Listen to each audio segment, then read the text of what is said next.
tenemos la intención de terminar el capítulo 2 de Segunda de Pedro. Los invito a que me acompañen ahí. Segunda de Pedro, capítulo 2. Y hablábamos el domingo pasado, ustedes lo tienen presente, del juicio. Y viene con una serie de detalles, viene descrito con una serie de detalles de tipo alegórico, metafórico, en Apocalipsis 20. Hablábamos del castigo eterno y hablábamos también del comparecimiento de cada ser humano frente a Dios.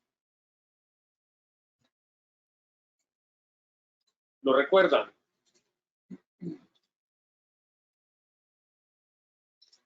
Aclarábamos el domingo pasado por ahí que pues el diablo no proviene del infierno. De hecho, lo que la Biblia nos da a conocer como el lago de fuego, quizá en la mejor de sus traducciones, no necesariamente es un lago y no necesariamente es un lago de fuego. Yo no coincido ahí con algunos escritores que lo ven totalmente literal, pero sí les aseguro que sea como sea, ese lugar, ese espacio, para decirlo de una manera más universal, Dios tiene preparado un castigo eterno, con un sufrimiento permanente para el diablo, el engañador, como lo vimos, la serpiente antigua, Satanás, el falso profeta, la bestia, y para todos los que desecharon o rechazaron la única obra sacrificial a través de la que Dios perdonaría el pecado de los hombres. Sustituiría a cada ser humano para justificar, cargando sus faltas, sus pecados, sus yerros, idolatrías sobre la persona de Jesucristo en la cruz del Calvario. Cualquier ser humano que llegue a la conclusión de su vida rechazando el sacrificio de nuestro Señor Jesucristo, lo que podemos ver es que su nombre no estará en el libro de la vida, como lo hemos visto en Apocalipsis, y lo que le espera es el castigo eterno.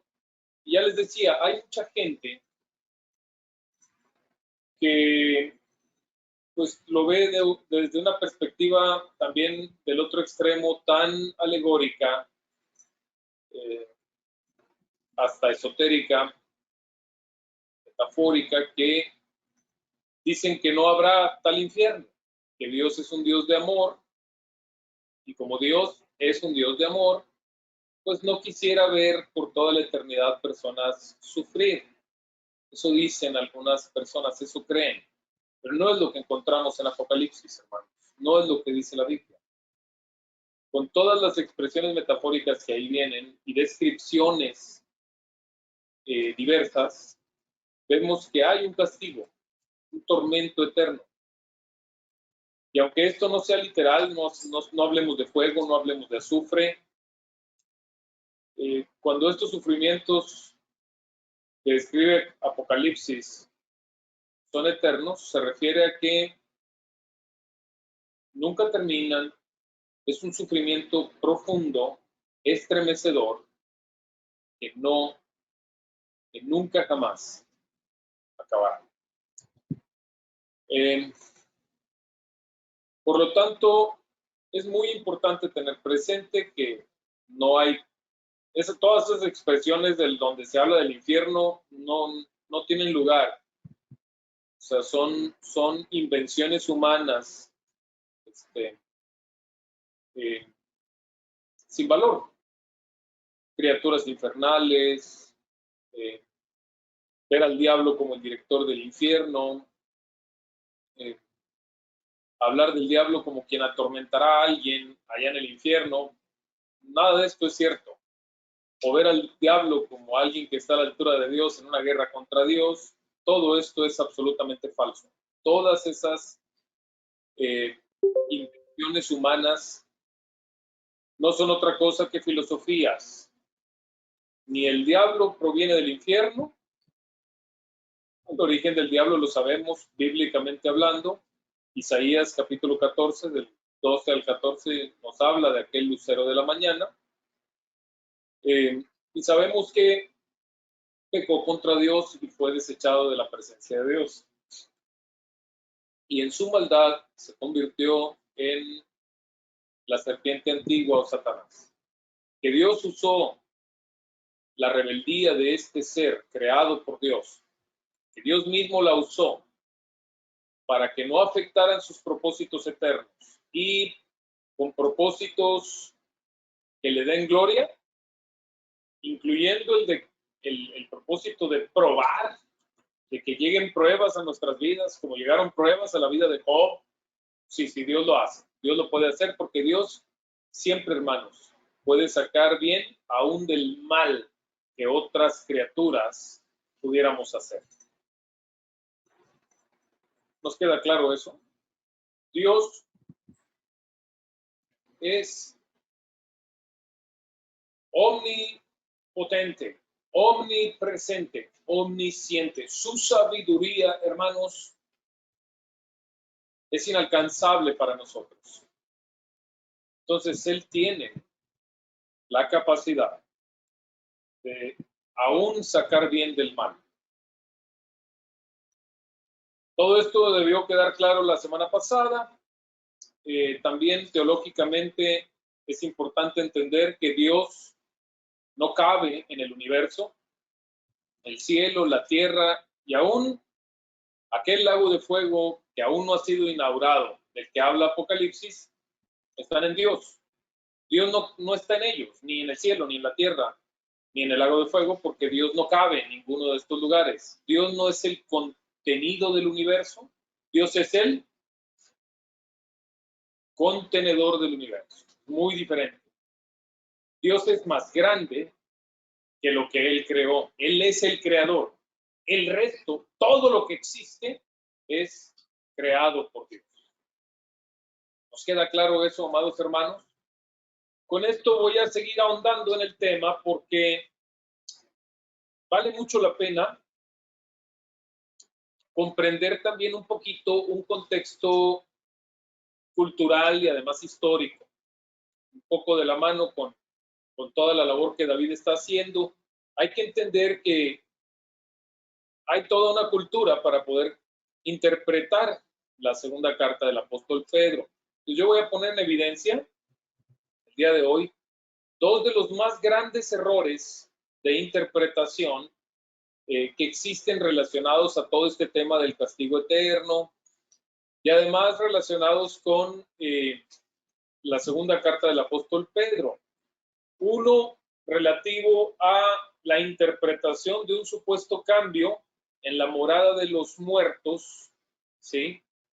Bienaventurados, después de que Cristo Jesús murió en la cruz, donde a partir de ahí muchos han pensado, creen y hasta lo escriben, incluso Bellasquine, el diccionario lo dice así, que a partir de ahí el que muere en Cristo va a la presencia de Dios directamente. Y la segunda interpretación errónea, ahorita las voy a poner en evidencia las dos, es aquella de que hubo un supuesto deceso de nuestro Señor Jesucristo, descenso, perdónenme, de nuestro Señor Jesucristo al lugar de tormento temporal, ¿no? Como al Seol, al Hades, a un lugar pero dentro de esto, el que es de tormento, ahorita lo voy a explicar, donde Cristo le habría predicado supuestamente a los espíritus encarcelados y basándose en Primera de Pedro 3 del 18 al 20, ¿no? Las mismas cartas del apóstol Pedro. Voy a explicar el día de hoy un razonamiento bíblico muy profundo para creer firmemente que son interpretaciones falsas las dos. Pero para esto es importante abrir un poquito el contexto cultural. La palabra Seol, del hebreo Shol, no sé cómo se pronuncia, S, H y luego unas pequeñas letras o simbolitos en la parte de arriba, o L. Pero del griego Hades,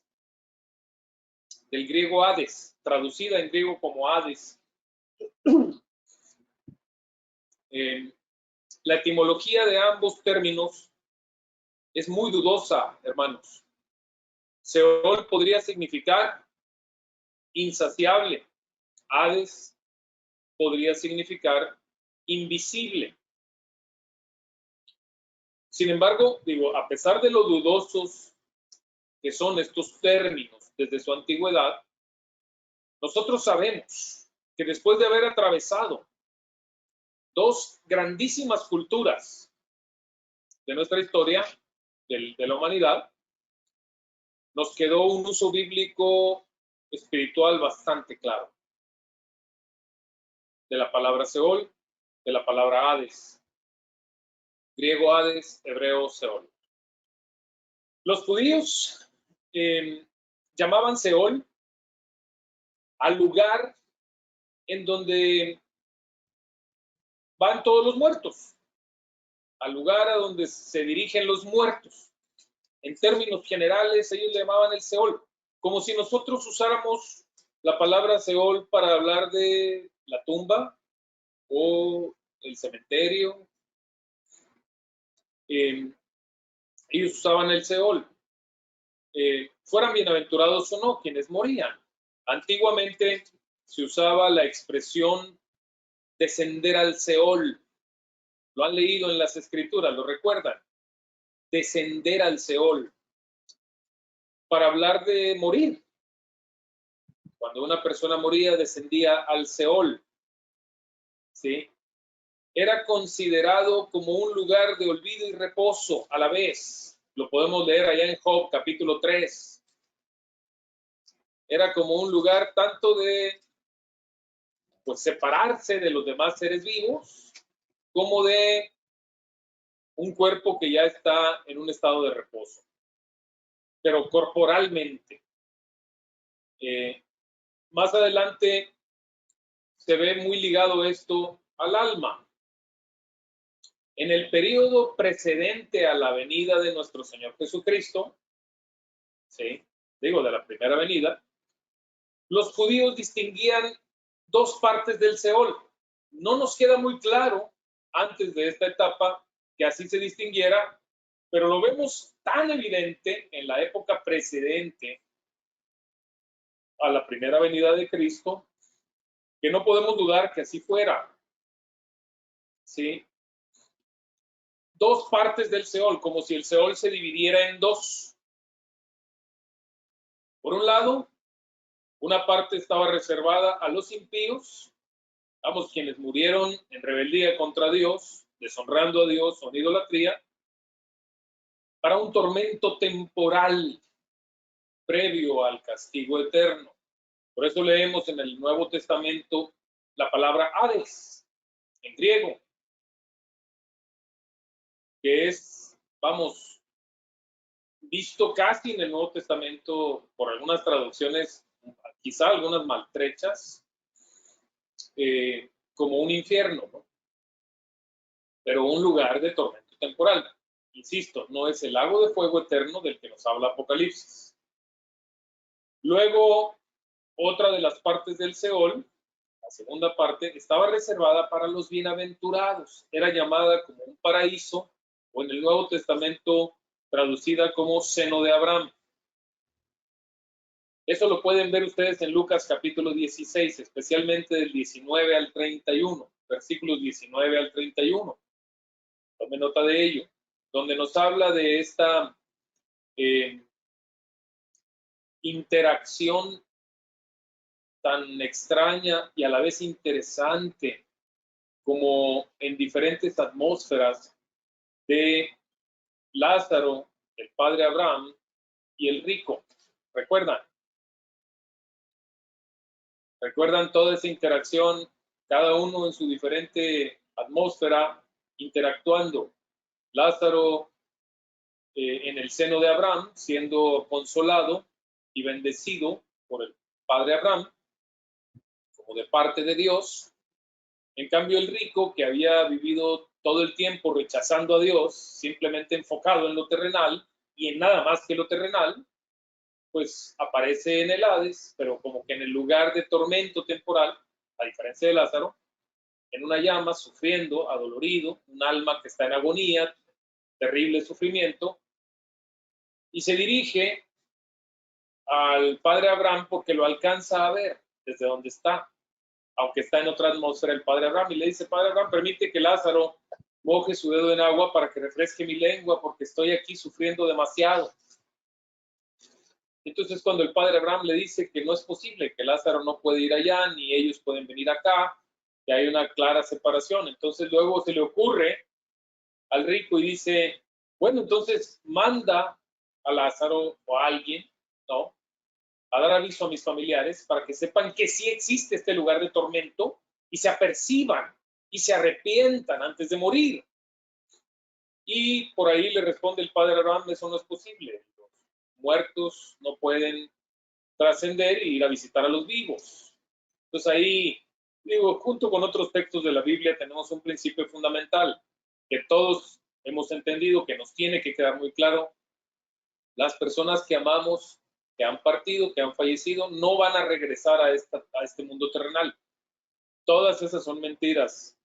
Películas hollywoodenses, historietas, es que se anda apareciendo, es que hay almas que andan penando porque dejaron un pendiente en la tierra. Todo ese tipo de cosas son mentiras. Por supuesto que el diablo y los ángeles caídos tienen habilidades que Dios les permitió para confundir y engañar a las personas. Y pueden hacerle creer a la gente que hay un alma que anda penando, pero eso no es así.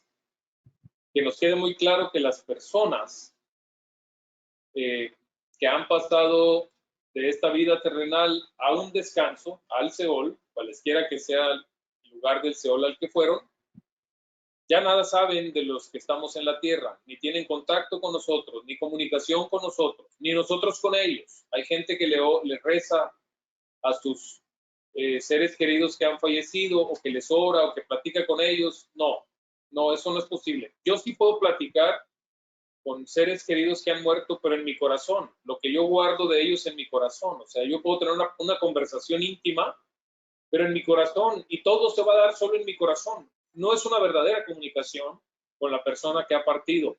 Bíblicamente hablando, hermanos, bíblicamente, la Biblia es nuestra verdad absoluta. Todo lo que creemos en cuanto a la vida, la muerte, los fundamentos de esta vida, las razones de esta vida, los propósitos de esta vida, el origen de la vida y el destino final, todo lo que creemos relacionado a esto, lo creemos bíblicamente, hermanos, bíblicamente.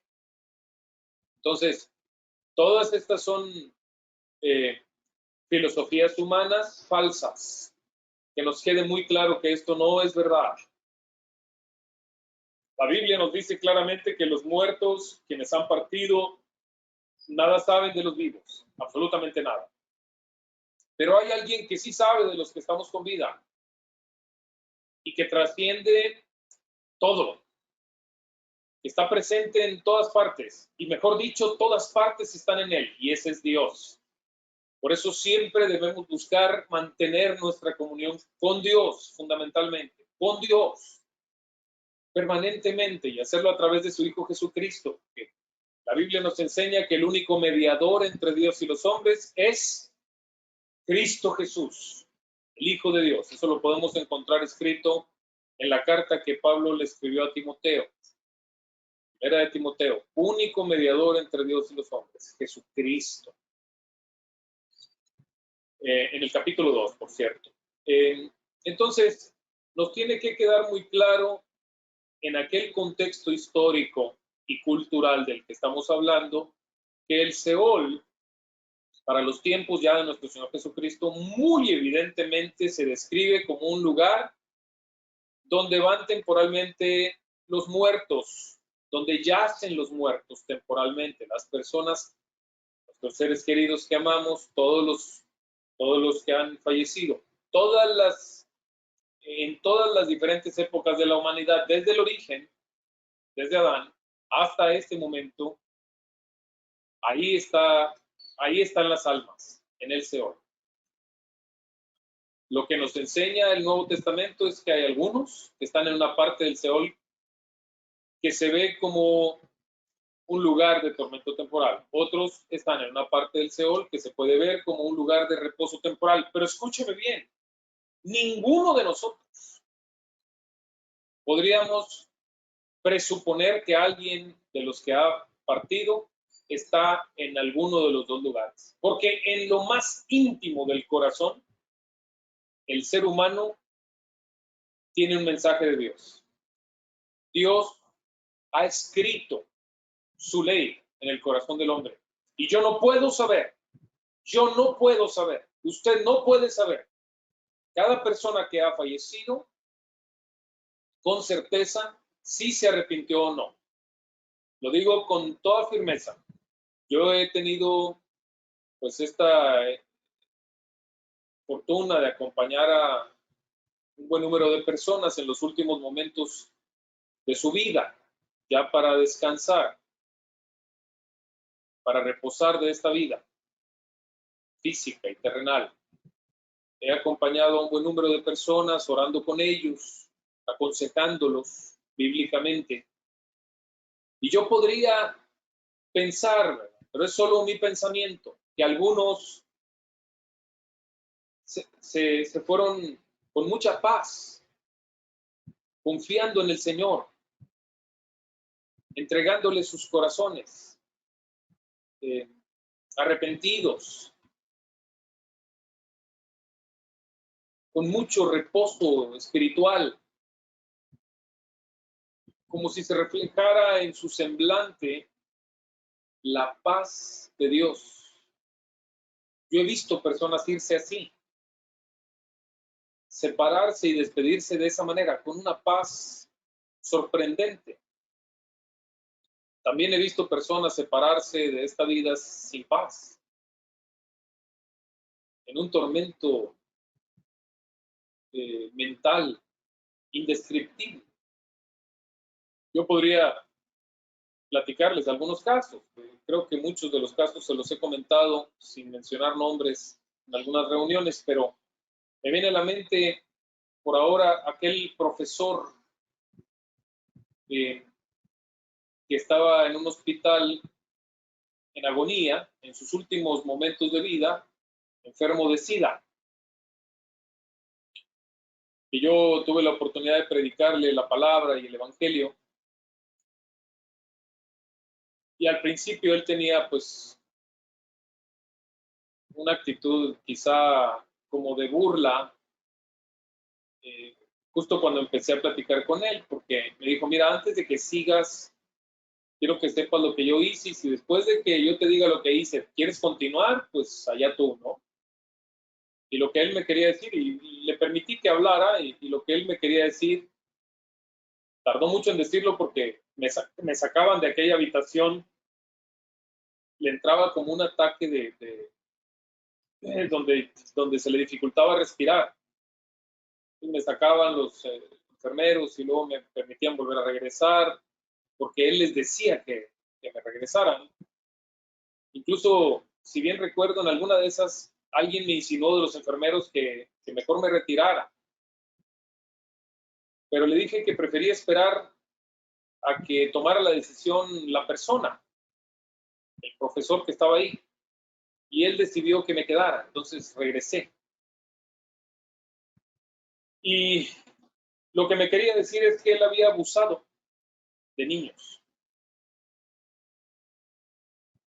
Bueno, se podrán imaginar lo difícil que se volvió el momento, para mí también.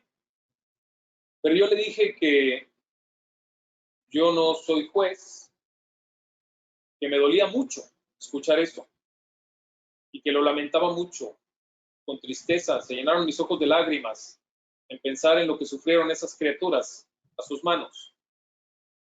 Pero le dije, el único juez es Dios. Y de todas formas yo tengo que decirte que vas a enfrentar a Dios y todavía estás vivo y puedes pedirle a Dios que te perdone y además en tu corazón pedirle perdón a todas esas personas que dañaste.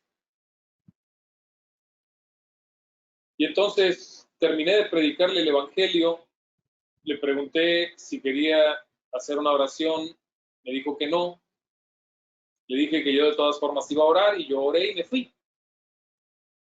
Al siguiente día me informaron que murió.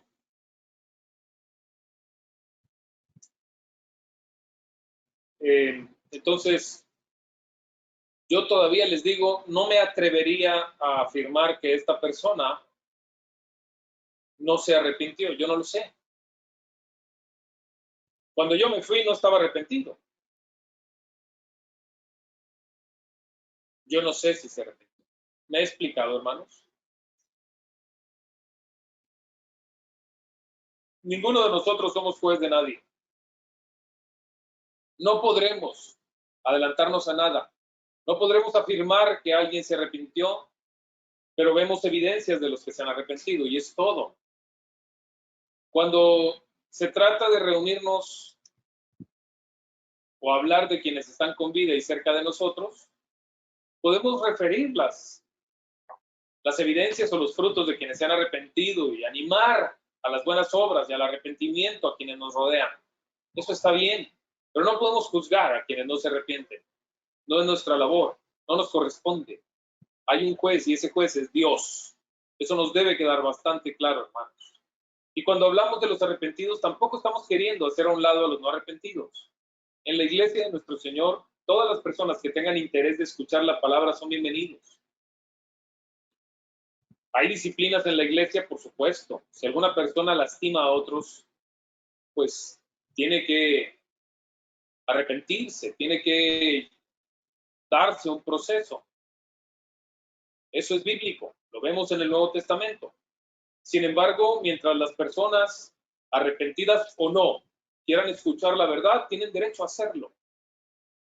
Tienen derecho a venir a la presencia de Dios, a venir a congregarse a la iglesia de Cristo, porque es solo de Cristo en todo el mundo, la iglesia es de Cristo, y escuchar la verdad. Los seres humanos no tenemos derecho a negarle la verdad o el evangelio a nadie.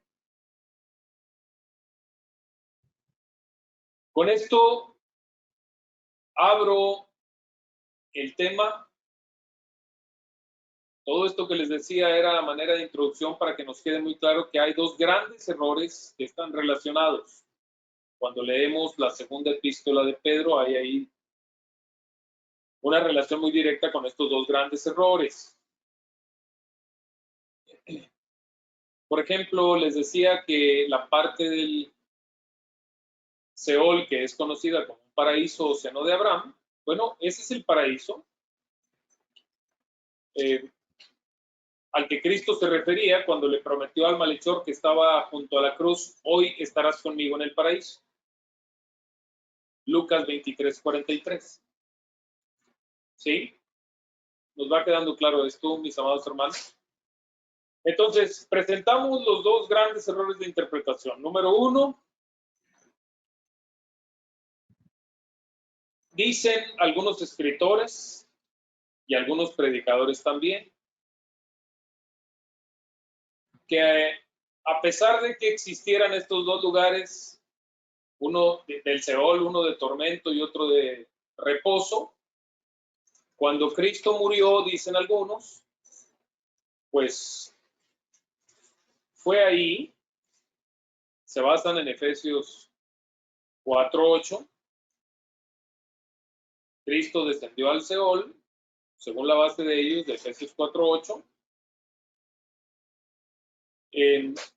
y se llevó consigo a las almas de los que habían creído.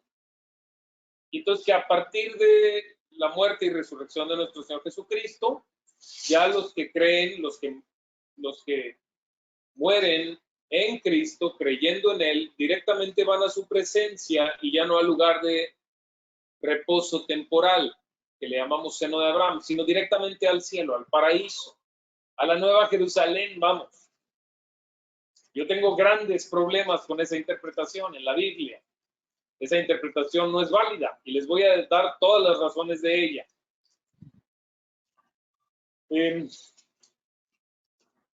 Ya les decía que el segundo error que vamos a poner en evidencia de interpretación es que creen algunos que Cristo descendió al lugar de tormento, a esa otra parte del Seol, donde están los atormentados también, y ahí les predicó a los espíritus encarcelados, dicen, incluso está en uno de los credos antiguos, que Cristo fue y le predicó a las almas que estaban en el infierno, o a los infiernos, dice el credo. Tengo una enorme inconformidad con esa interpretación y también les voy a explicar todos los detalles bíblicos para afirmar que son errores de interpretación. Pues, en cuanto a esa falsa interpretación de que los creyentes van directamente a la presencia de Dios, voy a pedirles aquí a mis hijos y a algunos de ustedes que están ahí conectados, que estén preparados con sus Biblias. A ver, por favor, Tania, hija, Juan, capítulo 5, versículo 28.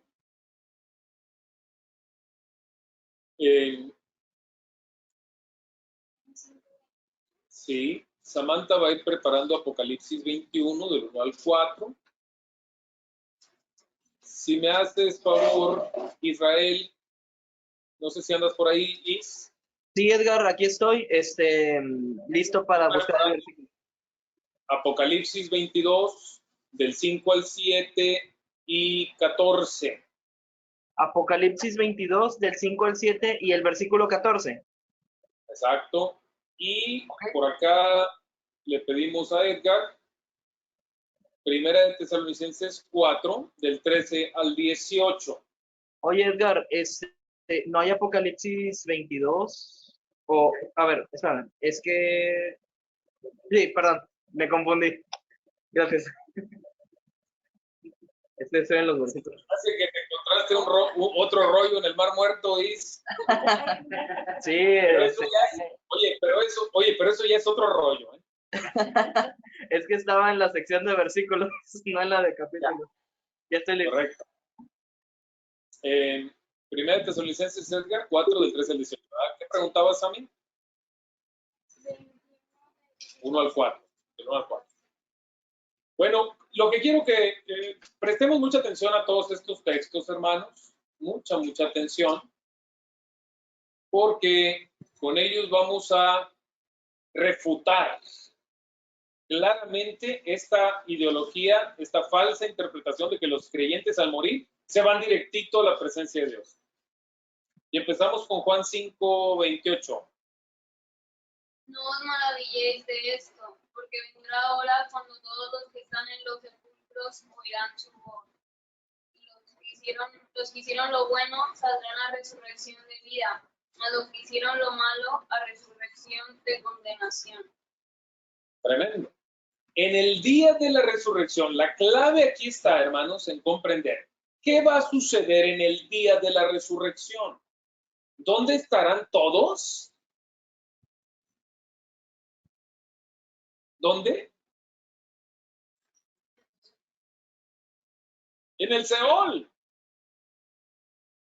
Todos están en el Seol, en los sepulcros, en el lugar de los muertos. En el día de la resurrección, todos están ahí. Véanlo con claridad. Pero no es un texto aislado. No. Lean todo Apocalipsis 21 y 22 en casa y se van a dar cuenta. Especialmente me gustaría referir el 21 del 1 al 4. Observen la escena. Y un cielo nuevo y una tierra nueva, porque el primer cielo y la primera tierra pasaron, y el mar ya no existía más. Y yo, Juan, vi la santa ciudad, la nueva Jerusalén, descender del cielo de Dios, dispuesta como una esposa ataviada para su marido. Y oí una gran voz del cielo que decía: He aquí el tabernáculo de Dios con los hombres, y él morará con ellos, y ellos serán su pueblo, y Dios mismo estará con ellos como su Dios. Tremendo. Imagínense la escena. Estamos hablando de una renovación total. Vi cielo nuevo, tierra nueva. Primer cielo y primera tierra pasaron. Yo, Juan, vi la santa ciudad descender del cielo, preparada, ¿no? Como para que se dé el momento en el que los seres humanos estarán ahora sí en convivencia perpetua. Dice, aquí está el tabernáculo de Dios, y ahí la parte clave, Él morará con ellos. Israel. Dice Apocalipsis 22:5, ya no habrá noche, no necesitarán luz de lámpara ni de sol, porque el Señor Dios los alumbrará y reinarán por los siglos de los siglos. El ángel me dijo, estas palabras son verdaderas y dignas de confianza. El Señor, el Dios que inspira a los profetas, ha enviado a su ángel para mostrar a sus siervos lo que tiene que suceder sin demora. Miren que vengo pronto. Dichoso el que cumple las palabras del mensaje profético de este libro. Y después el versículo 14, dichosos los que lavan sus ropas para tener derecho al árbol de la vida y para poder entrar por las puertas de la ciudad. Tengo una pregunta. ¿Alguien ha entrado por las puertas de esa ciudad hasta hoy? Vean toda la escena. Recapitulen esos versículos que les presento y pregúntense. ¿Por algún lado se ve que ya esté poblada esa ciudad? Yo veo a todas luces que las almas de los que murieron en Cristo, por supuesto que reposan, pero hermanos, en un lugar de descanso temporal. No en el tabernáculo que Dios está preparando para convivir perpetuamente. Ese tabernáculo no es otra cosa que la mismísima presencia santa, sublime, de gran bendición de Dios. Bueno, y Primera de Tesalonicenses, ahora sí ya, si con Primera de Tesalonicenses 4, del 13 al 18, no nos queda claro, pues ya no sabría yo qué decir, ¿eh?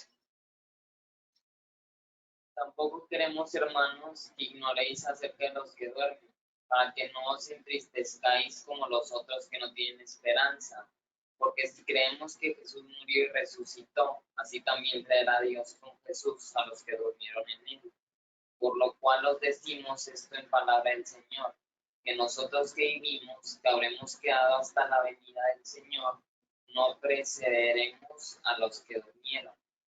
Porque el Señor mismo, con voz de mando, con voz de arcángel y con trompeta de Dios, descenderá del cielo, y los muertos en Cristo resucitarán primero.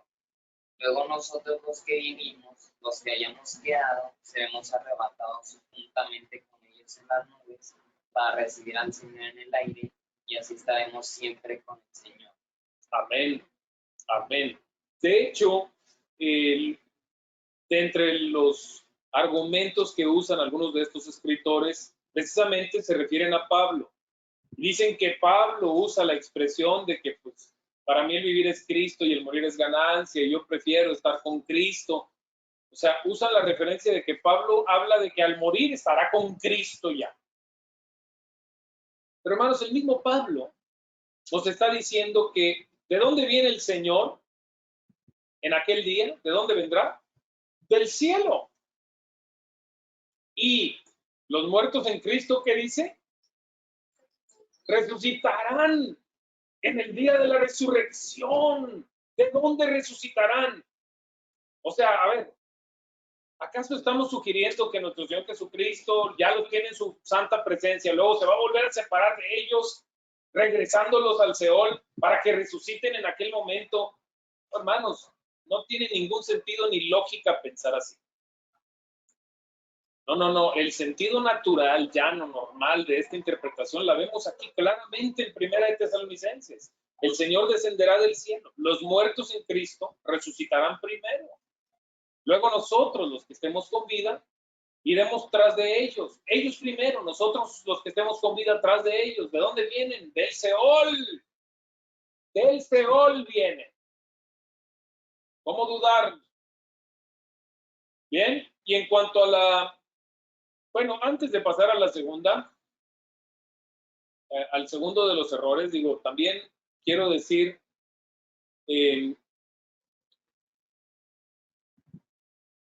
¿alguien tiene algún comentario o alguna duda de este primer tema que hemos aclarado? Por favor. Enciendan sus micrófonos.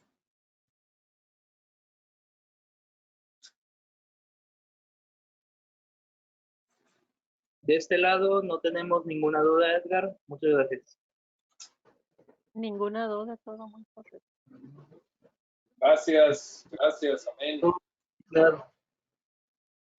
Bien. Gloria a Dios. Entonces,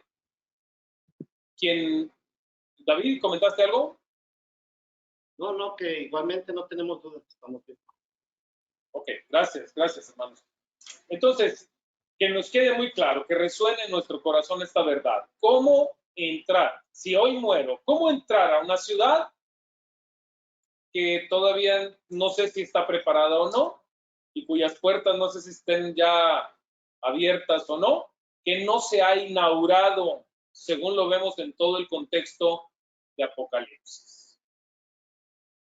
Amén. Pasamos al segundo de los temas que también tenemos que aclarar. Otra vez, estoy basándome en la carta de Pedro. Sí.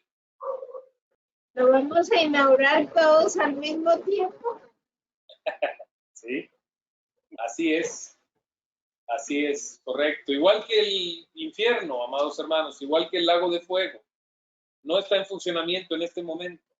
Dios tiene preparado ese espacio, vamos a llamarlo así, para que sirva de castigo eterno, porque Dios es justo, hermanos. Dios es justo. Habrá un castigo eterno para aquellos que murieron rechazando el sacrificio de su amado Hijo. En cuanto a la falsa interpretación de que Cristo descendió al Hades tormentoso a predicar a las almas, bueno, primero, debo decir, no hay ninguna referencia bíblica de que Cristo en su muerte haya ido a ningún otro lugar que al paraíso, hermanos. Lucas 23, 43 y versículo 46. Alguien que los lea, por favor. Quien quiera. Lucas 23, 43 y 46. Primero que encienda el micrófono.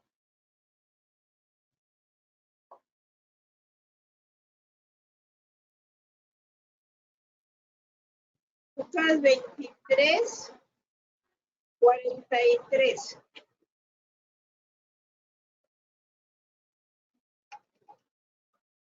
Dice,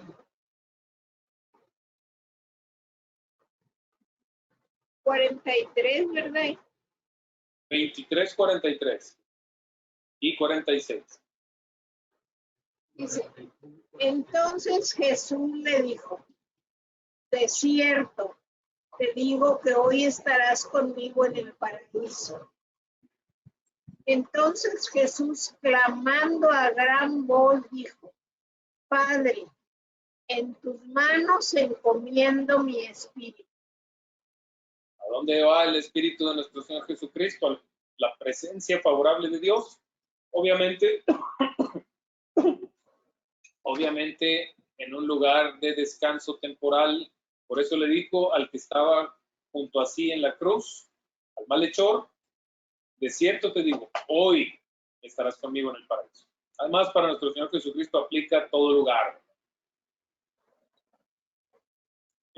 Bastará, hermanos, con hacer clara referencia al mismo contexto del que ellos mismos se basan. O sea, ellos refieren Primera de Pedro 3, 18 al 20. ¿Quién lo lee? Primera de Pedro 3, 18 al 20. Por ahí la hermana Tania de este lado lo va a leer. 18 al 20. Porque también Cristo padeció una sola vez por los pecados, el justo por los injustos para llevarnos a Dios, siendo la verdad muerto en la carne, pero vivificado en espíritu, en el cual también fue y predicó a los espíritus encarcelados, los que en otro tiempo desobedecieron, cuando una vez esperaba la palabra, la paciencia de Dios en los días de Noé, mientras se preparaba el arca, en la cual pocas personas, es decir, 8, fueron salvadas por agua. Ese es el texto. Por ese texto dicen que Cristo fue y predicó al infierno. Primero, no hay infierno en funcionamiento, hermanos. Por favor. Recuerdo hasta campañas de iglesias en la historia, contemporánea, ¿no? Pentecostales. Me acuerdo de una iglesia, se llama Vino Nuevo, allá en Juárez, en Ciudad Juárez. ¿Sí? Vino Nuevo. Que sacaron una gran campaña cuando yo era adolescente que decían, estamos saqueando al infierno para poblar al cielo, combatiendo contra criaturas infernales. A ver, no podemos saquear un lugar que no tiene nada.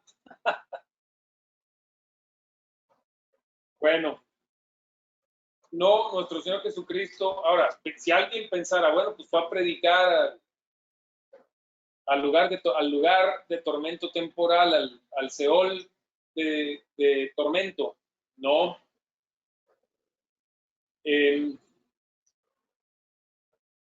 Primera de Pedro 3, 18 al 20, no dice lo que con mucha ignorancia afirman muchas personas. Pedro habla en el contexto de una exhortación a los cristianos. Vean bien el contexto de la carta. De avergonzar a los incrédulos mediante su buena conducta. Y que esto sirva de referencia. Eso es lo que está queriendo decir Pedro. Que les sirva de referencia la predicación que escuchó el mundo antiguo, ¿sí? Como las personas de aquella época antigua, los espíritus encarcelados, fueron desobedientes a la predicación que les había sido dada por el Espíritu de Cristo en la persona de Noé, el Cristo preencarnado en Noé, en su paciencia. El Cristo preencarnado. Entonces, pongan especial atención a lo que dice Primera de Pedro 1:11. Por favor. Primera de Pedro 1:11, hijos. A ver quién lo va a leer acá.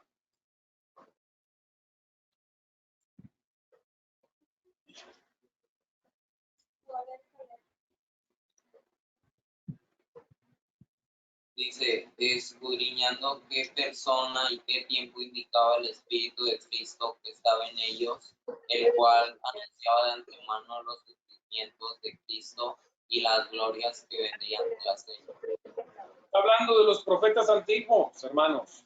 El Espíritu de Cristo predicaba a través de ellos. Como el Espíritu de Cristo le predicó al mundo antiguo, almas, espíritus encarcelados. ¿Por qué? Porque eran presos de su pecado. A esos espíritus encarcelados, presos de su pecado, el Espíritu de Cristo les predicaba en la persona de Noé. Y entonces, de esto es de lo que nos habla el apóstol Pedro en la primera carta, capítulo 3. Y en segunda de Pedro, capítulo 2, versículo 5, que se nos dice, tampoco perdonó al mundo antiguo cuando mandó un diluvio sobre los impíos, aunque protegió a 8 personas, incluyendo a Noé, ¿qué dice? Pregonero o predicador de la justicia. Entonces, hermanos, es una errónea interpretación de algunas personas. Cristo no fue a predicarle al infierno, no tiene sentido, no tiene ningún sentido, es Es antibíblico eso. Los que murieron, así como murieron, serán juzgados, no después de muertos tendrán una siguiente oportunidad para ponerse a cuentas con Dios. De ninguna manera. Tuvieron su oportunidad, Cristo les predicó a través de Noé. Nuestro Señor Jesucristo predicó a través de los profetas antiguos. Nuestro Señor Jesucristo predicó en vivo, en la época en la que Él se encarnó, el Verbo se hizo carne. Nuestro Señor Jesucristo sigue predicando con el poder de su Espíritu hoy a través de la iglesia. Al morir, se acabó. Hermano, tengo una pregunta. ¿Se Sí. puede decir entonces que siempre ha estado disponible o siempre ha habido alguna persona inspirada por el Espíritu de Dios para predicar a la gente en general?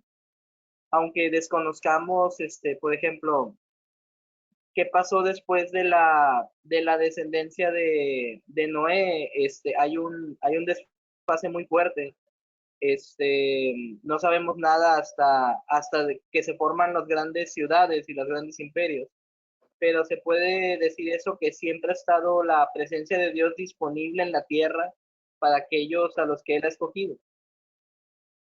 Se puede decir que todos los que han muerto, por un lado, todos tenían un llamado de Dios. Dios les extendió un llamado por algún medio para vivir una vida justa. Todos, en todas las épocas. No necesariamente a través de alguna persona, con voz audible, pero sí a través de muchos medios. Los cielos cuentan la gloria de Dios. Un día emite palabra sin voz. Entonces hay un mensaje de Dios implícito de su gloria, de su perfección, de su grandeza y de su justicia, latente y permanente en todas partes. Y vemos que el apóstol Pablo explica que nos ha puesto una conciencia a los seres humanos. Dios nos dio una conciencia a todos. Y de alguna manera, cuando el ser humano hace lo malo, sabe que está mal lo que está haciendo. Lo reconozca o no, tenga buena o no actitud. Sabe el hombre cuando está obrando mal. Entonces, nadie se puede justificar diciendo es que a mí nadie me advirtió. Nadie me advirtió. Pero por otro lado, lo que tú dices es muy cierto en el sentido de que sí, Dios ha sabido no reservar a un remanente en todas las épocas, llamémosle una generación en cada época, un remanente de la humanidad justo. Digo que en la plenitud de la justicia solamente encontramos a Cristo, porque vemos en la Biblia que está escrito que no hay justo ni a un uno. Que dice, oye, Noé, pregonero de justicia, si Noé también vemos en su propia vida errores importantes. Sí, claro. Por esa causa, todas esas deudas que se fueron generando porque Dios justificaba a los hombres que Él eligió y que usó como referencia para la humanidad, para portar y promover su justicia, a pesar de que fueron hombres que cometieron errores, todas esas deudas fueron saldadas el día que Cristo Jesús dijo en la cruz del Calvario, consumado es.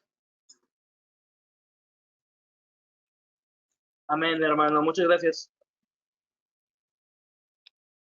Bien, entonces, Pedro dedica una gran porción de su epístola a describir a los falsos maestros, hermanos. Arrogantes y osados, impuros y avaros, extraviados, estériles en plena corrupción. Nos advierte que su final estado vendrá a ser peor que el primero. Pero ¿esto acaso significa que alguien que ya era salvo por la fe o que alcanzó la salvación creyendo, luego la perdió? Conforme a lo que leemos ahí en 2 de Pedro capítulo 2, fíjense lo que dice ahí. En el versículo 9, todo esto demuestra que el Señor sabe librar de la prueba a los que viven como Dios quiere y reservar a los impíos para castigarlos en el día del juicio. Más adelante, versículo 12. Pero aquellos blasfeman en asuntos que no entienden, como animales irracionales, se guían únicamente por el instinto. Nacieron para ser atrapados y degollados. Predestinación. Lo mismo que esos animales perecerán también en su corrupción y recibirán el justo pago por sus injusticias. Versículo 15. Han abandonado el camino recto y se han extraviado para seguir la senda de Balán, hijo de Bosor, a quien le encantaba el salario de la injusticia, pero fue reprendido por su maldad, ¿verdad? Una burra, una muda bestia de carga, habló con voz humana y refrenó la locura del profeta. Versículo 20. Si habiendo escapado de la contaminación del mundo por haber conocido a nuestro Señor y Salvador Jesucristo, vuelven a enredarse en ella y son vencidos, terminan en peores condiciones que al principio. Más les hubiera valido no conocer el camino de la justicia que abandonarlo después de haber conocido el santo mandamiento que se les dio.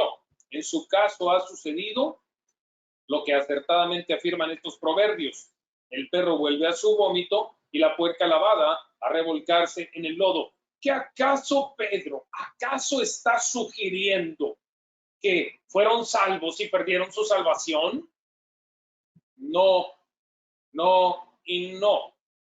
Significa que mucha gente, lo que Pedro está diciendo es que mucha gente puede atender a las verdades del Evangelio de una manera meramente intelectual. Y por algún tiempo podrían lograr alejarse o, digamos, mantenerse al margen de la idolatría o del pecado, digamos, en su plenitud.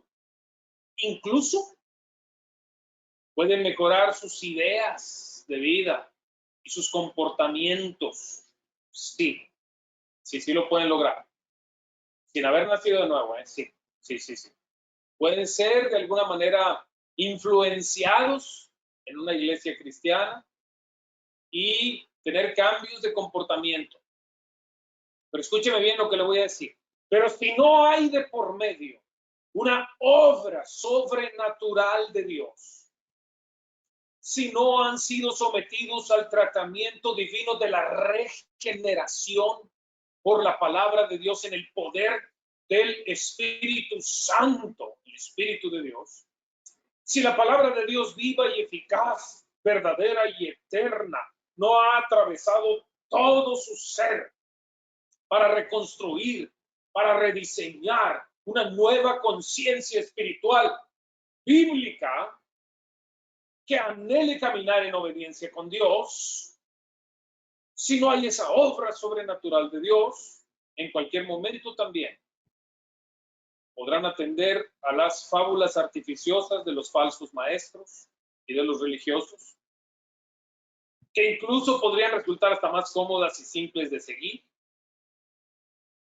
Y a eso le llamarán cristianismo. Pero la realidad será que su final estado en el supuesto cristianismo que creen estar será peor que antes de haber atendido a las verdades del Evangelio que alguna vez escucharon. Esto es lo que Pedro está diciendo. ¿Sí me expliqué? Enciendan sus micrófonos porque estamos ya terminando.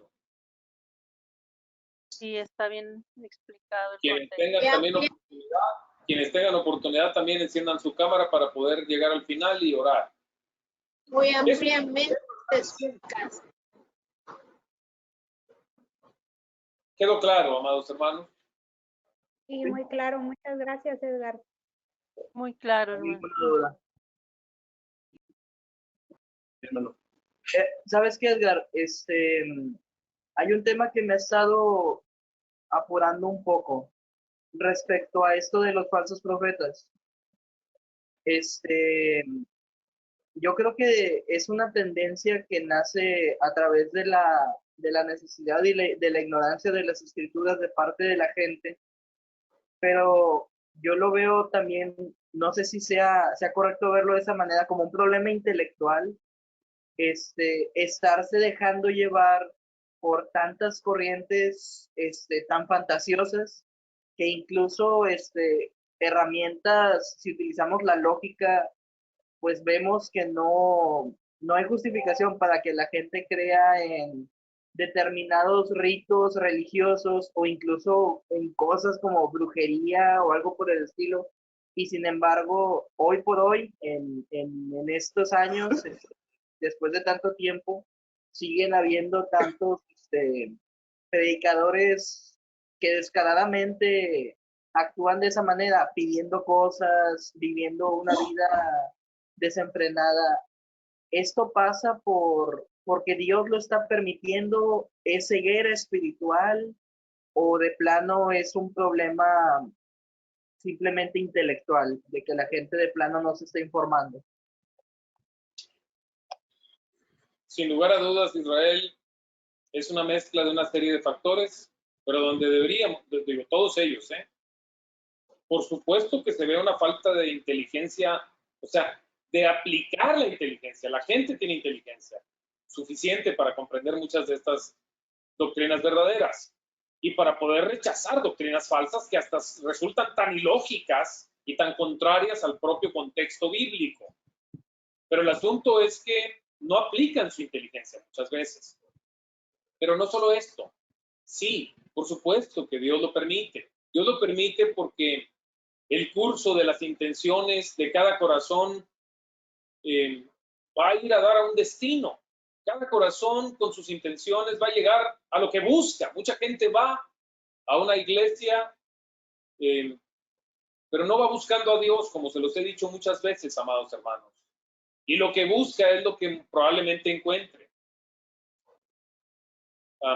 Si alguien viniera a esta iglesia buscando algo de Dios, pero no a Dios, difícilmente va a durar mucho tiempo con nosotros. En esta iglesia no promovemos esas cosas. Promovemos a Dios, a Cristo, su verdad. Y hemos tenido el valor de hablar, cuán incómoda sea la verdad, decirla con todas sus letras y voltearnos a ver a nosotros. ¿Cuánto de las verdades bíblicas que estamos aprendiendo nos debe llevar a reflexionar, a ver nuestras malas actitudes en las relaciones humanas, nuestros comportamientos vanos o idolátricos? Sí, por supuesto que la doctrina verdadera resulta incómoda para quien no tiene el deseo de arrepentirse. Pero por otro lado, debemos recordar que el apóstol Pedro nos estaba advirtiendo aquí en esta segunda carta que uno de los principales factores que los motiva a estos falsos maestros es la avaricia, hermanos. Es la avaricia. Es sorprendente ver cómo piden dinero, cómo mueven el dinero, cómo exigen diezmos que para la iglesia cristiana no son bíblicos. A ver, ¿en qué momento la iglesia antigua, primitiva y posteriormente los padres de la iglesia estuvieron hablando de diezmos? Y además, cuando se habló de diezmos para el pueblo judío, que es donde aplicaba lo del diezmo, se daba en especie, no dineros. La iglesia cristiana primitiva se estableció en cuanto a las finanzas con ofrendas. Algunas iglesias religiosas le llaman limosnas, pero pues es un sinónimo, son ofrendas. Esa ofrenda que damos los creyentes se la damos a Dios. Y así, esperando en Dios que exista la provisión para que se hagan las labores que la iglesia lleva a cabo y para que se le pague un sueldo al obrero que es digno de su salario, etcétera, y que se sostenga a las viudas que no son capaces de trabajar, y que se dedican a las oraciones y que no tienen otra familia que les ayude a mantenerse y que se sostengan otros programas de la iglesia, de evangelismo, de misiones, etcétera. Todo, en todas las épocas de la verdadera iglesia cristiana se manejó a través de ofrendas, pero hoy vemos un montón de gente exigiendo diezmos y luego vendiendo los servicios y solicitando ofrenda tras ofrenda para una causa y para otra, y manipulando a la gente, diciéndole que para que se le haga el milagrito, que pongan tanta cantidad de dinero. Qué sorprendente. Y aún quienes pudieran ser algo mesurados en cuanto al pedir, y que pasen canasta por entre la gente, entre las filas de la gente, para que la gente ponga ofrendas, aún en eso, para una iglesia, vamos, religiosa, para un tipo de iglesia que trae tantas ideologías falsas, pues puede resultar un lugar muy atractivo, como se los decía, donde me hablen de temas de liderazgo, donde me hablen de éxito terrenal, donde me animen y me acaricien el alma domingo tras domingo, a pesar de lo pecador que soy, que nadie me confronte, que nadie me regañe, que nadie me diga lo que hago mal, que nadie me confronte con la escritura. Yo, pues mucha gente, o sea, estaría muy feliz y cómoda en una iglesia donde todo el tiempo me hablan mensajes motivacionales, todo es muy agradable, pues nada más me pasan la canasta y suelto el dinero, y a eso le llamaríamos cristianismo, ¿no? Pero el asunto es, ¿cómo sabemos que una iglesia verdaderamente es de Cristo? Y nosotros hemos dedicado estudios para hablar de las características de la iglesia cristiana, donde principalmente se predica la palabra, donde se persevera en la oración, donde se persevera en el evangelismo, donde se persevera en la comunión unos con otros. Esas cuatro básicas características, hermanos, nos hacen comparar una iglesia con otra. Vemos iglesias de todos los tamaños donde no hay comunión, iglesias de todos los tamaños donde reina el pecado, hasta en los líderes o en los pastores de la iglesia, etcétera. Entonces, es por avaricia que estos promueven estas mentiras. También mezclan verdades con mentira, eso que quede muy claro. Algunas verdades que dicen, pues parecen ser impresionantes, porque son doctrinas bíblicas, pero mezcladas con muchas mentiras, el lugar al que nos llevan es al fracaso espiritual. Espero haberme explicado. Por cierto, hermanos, para quienes se estén preguntando, entre paréntesis, cómo ofrendarle al Señor en esta época que estamos en casa, por favor contacten a la familia Villanueva para eso, o a la hermana Berito. Ahí le hacen, le piden, le preguntan cómo le puedan hacer quienes se están preguntando cómo mandar su ofrenda, ¿no? ¿Alguna otra duda?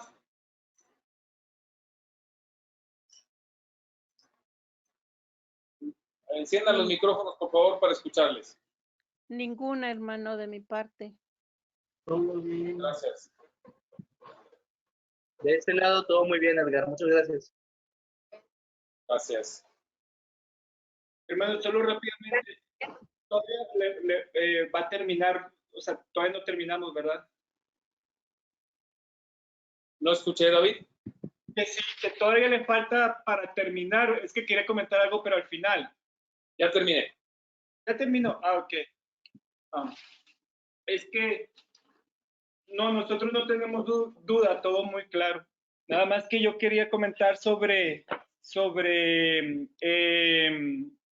se me hizo muy interesante lo que preguntó Is con relación a si en las generaciones a través de la historia han habido siempre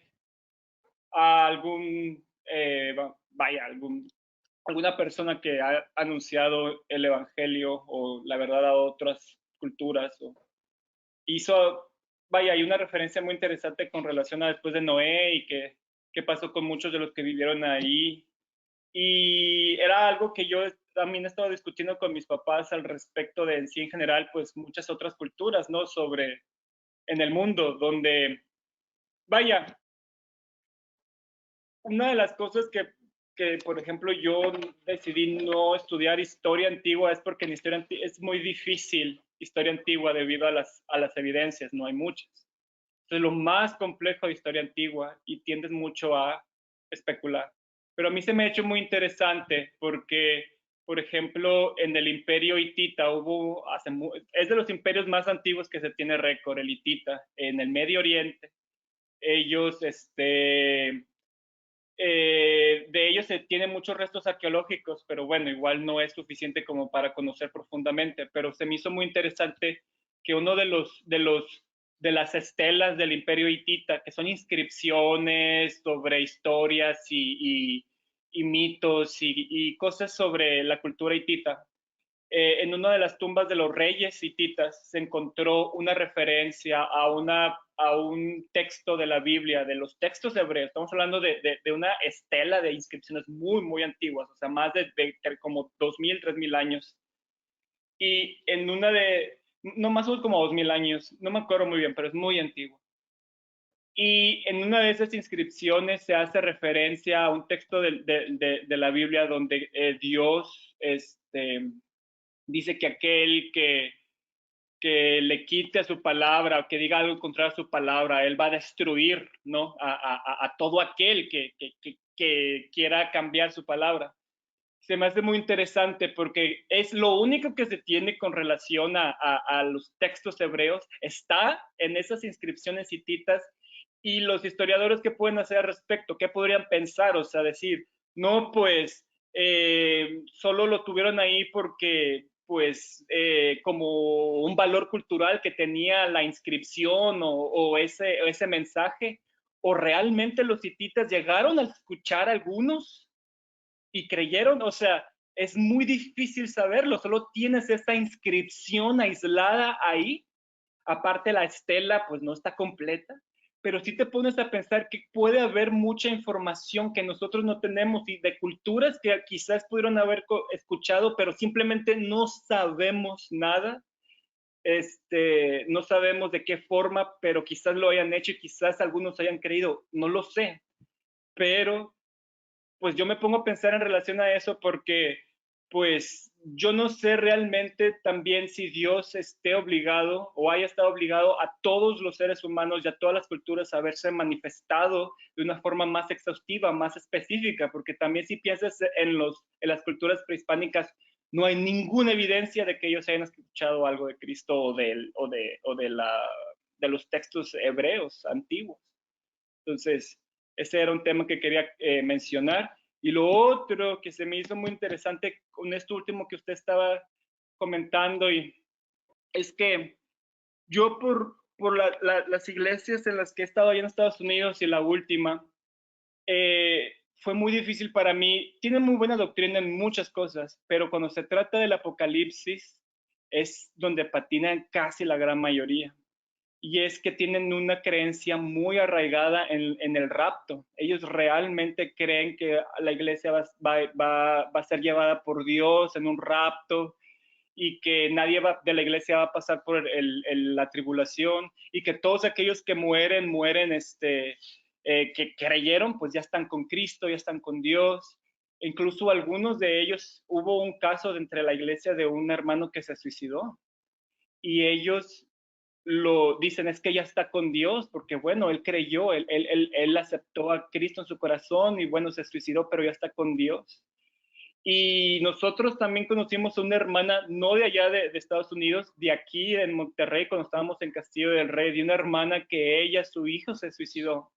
Y yo me acuerdo muy bien que ella llegó a decir, es que por mucho tiempo yo no sabía qué había pasado con el destino de mi hijo, pero pues como en esas iglesias se maneja mucho la profecía, que Dios les está hablando constantemente, ella dijo, Dios en un sueño me reveló que mi hijo ya está con él, aunque se haya suicidado, está con él. O sea, me dio esa revelación, me dio ese sueño, y es una profecía que yo voy a estar con él cuando también parta. Entonces, pues, ¿cómo aparte en primer lugar si nadie está todavía? O sea, todos están descansando. ¿Cómo sucedería eso en primer lugar? Y en segundo lugar, pues no hay ninguna referencia bíblica que apoye ese tipo de ideas, y es lo que es muy difícil, muy difícil, porque cómo poder, cuando la gente te dice, es que ya mi familiar ya está con Dios, y que tú digas, pues no es así necesariamente, pues a veces no creo que siempre sea tan conveniente. No lo sé cómo tratar ese tema. Muy bien, David. Bien. No, efectivamente, no nos corresponde decir que no está.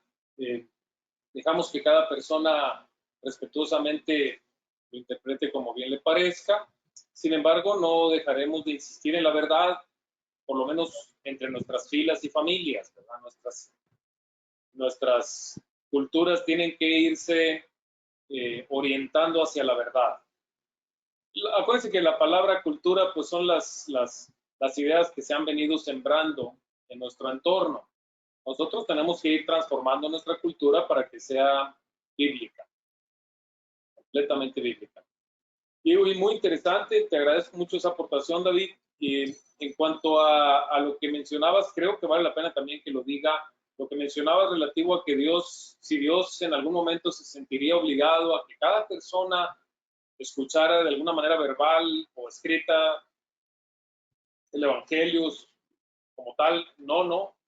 Claramente te puedo decir que no, pero lo que sí te puedo decir también es que sí lo sembró su verdad y su justicia a través de la conciencia de cada ser humano. De eso no tengo la menor duda. Sí, y con respecto a eso hay pruebas, porque en prácticamente todas las culturas tienen la idea de la existencia, cada quien desde su perspectiva, de una divinidad y de un lugar espiritual. Por ejemplo, la civilización que en años recientes se encontró en el Amazonas, una civilización pequeñas tribus que nunca habían tenido contacto con pueblos modernos. Sin embargo, ellos tenían conceptos como el matrimonio, como el cielo, el infierno, dioses, conceptos muy parecidos a los nuestros. Incluso tenían el concepto de propiedad privada, que se supone que es muy avanzado y que muchos creían que no deberían de tener ellos. Muy bien. Sí, claro, sí, o sea, de eso es cierto, o sea, lo del que Dios puso en la conciencia de las personas a través digamos, su existencia, el sentido de su existencia, y eso sí es, pero pues sorprende cómo hay ciertas culturas que todavía más específico tienen referencia, tienen conocimiento de ya verdad más revelada que solamente los judíos habían tenido. Eso es lo que se me hace más sorprendente. De acuerdo. Amén. Y también nos tiene que quedar muy claro que la iglesia de Cristo se conforma, hermanos, con personas de todos los pueblos. De eso nos habla la Escritura muy claramente. Bien, vamos a concluir entonces con una oración, si ya no hay algún otro comentario, ¿sí? David, Padre, por favor. Bendito Señor, agradecemos, Señor, por todo lo que tú eres en nuestra vida, Señor, lo que tú has creado a través de esta iglesia, nos has permitido amarte, porque tú nos has amado primero, nos has permitido conocerte cada día, porque tú nos has dado de tu espíritu, y porque tú nos permites obedecerte, porque es tu gracia y tu misericordia la que nos guía, Señor, a ese verdadero camino, Señor, de vivir una vida de santidad, de justicia, Señor, a través de ti, Jesucristo, y solamente agradecerte porque en estos tiempos difíciles, en esta época difícil que estamos viviendo, entre toda esa tribulación, por encima de ello está tu paz, está el gozo, está el amor, está la fe, está la esperanza, está el verdadero valor de nuestras vidas que eres tú, que es la salvación, la vida eterna. del reino, por el cual te pedimos que pongas fuertemente en nuestro corazón el deseo de buscarte, de estar en tu presencia y de glorificarte, Señor, en todo momento. Amén. Amén. Amén. Amén.